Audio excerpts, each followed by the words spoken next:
Hey everybody, it's Dr. Reiser. If you like what you see in our videos, make sure you click subscribe so that you don't miss out on any future videos about functional medicine, nutrition, and tips on how to reclaim your health the easy way with Functional Health Center of the Carolinas.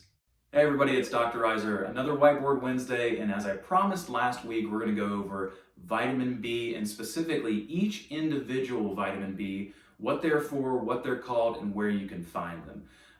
Too often I have patients come in asking if I should take a vitamin B complex, should I take specific vitamin Bs, I heard B12 is great for you, without really even knowing whether or not they need a certain vitamin B, what the vitamin is, and where they can get them from. And as far as nutrition is concerned, that's the most important piece. What food should you specifically be eating for your cause or your case? So today we're going to start with the first three, vitamin B1, B2, and B3, and then the rest of the next couple weeks we're going to go over the rest of the vitamin Bs here, but we will start with the foundation, and that would be thiamine, riboflavin, and niacin. So let's start with vitamin B1, a relatively unknown vitamin. I never hear anybody talk about it, but it's very important. It's actually one of the most important vitamins, vitamin Bs, that helps your cells actually grow and develop. So that's one huge thing, obviously, and it's why it's important is you need to have your cells functioning properly, and that's where vitamin B1 comes in. An interesting study was done with vitamin B1. It showed a deficiency in vitamin B1 is linked to a predisposition to developing type 2 diabetes. So interesting studies coming out about that. Obviously, we might then assume that B1 is important with insulin sensitivity. So make sure you get your vitamin B1 levels up. So where do we find it? Where are the foods? What foods can we eat? Pork would be one. Beans and legumes would be another. And then your dairy products. You can get it from yogurt and milk. So B1 boosted up. Daily value where you would want to get would be 1 to 1.3 milligrams. Next up is vitamin B2. We have riboflavin. So vitamin B2 is very important. It's actually extremely important in hormonal regulation, especially for females. And they found that a lot of females that are deficient in vitamin B2 typically have PMS symptoms that are actually a lot worse than the typical or the normal female. So as we can see, very important in hormone regulation. You want to make sure you have a good amount of riboflavin in your diet, almost similar to vitamin B1 where you want 1 to 1.3 milligrams. A little bit different places where you can find your vitamin B2.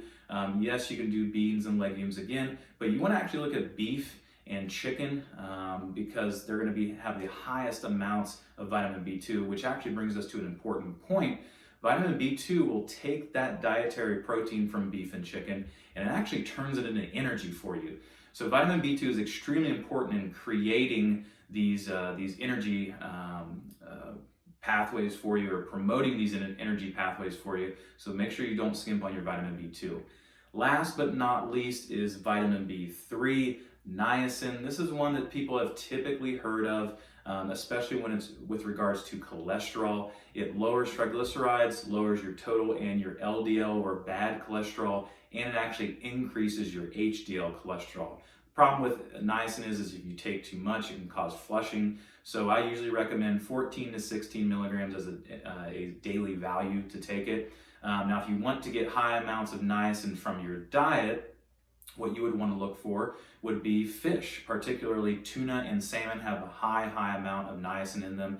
And that's why whenever we talk about cholesterol, introducing fish into your diet, getting those good fats, getting those good B vitamins, help oxidize bad cholesterol, create LDL, good cholesterol, and will get you into a better spot cardiovascularly.